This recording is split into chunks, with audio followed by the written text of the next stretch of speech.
For young Canadian girls, when it comes to sports, there's plenty of examples of what's possible. The PWHL is thriving. At the most recent Olympics, most of Canada's medals were won by female athletes. I think not just kids, but parents, that their daughters can be successful at this kind of level.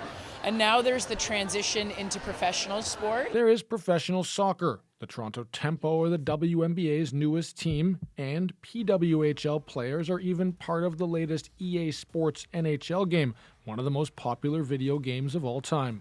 You watch the PWHL, it's a physical sport. It's amazing. It doesn't have to be dumbed down to be girls' sport. McBean was part of a recent summit that looked at girls' participation in sport. A new report from Canadian Women in Sport says 63% of girls 6 to 18 participate in organized sports, higher than ever and only slightly behind boys. And fewer are leaving sport as they age. For the first time, we're seeing that the dropout rate between girls and boys is actually starting to close and look more comparable, which is a real positive sign of progress. Canadian basketball star Kia Nurse says young girls are thinking about sports in a different way. We tend to not put ourselves in boxes and say you can only look one certain way. We try to give ourselves an opportunity to show that you can be your most authentic self, because that's when you're going to play your best.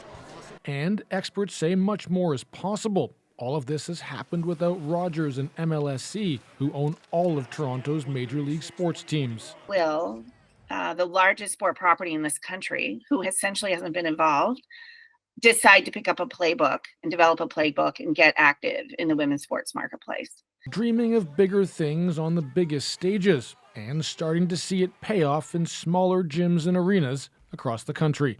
Jamie Strachan, CBC News, Toronto.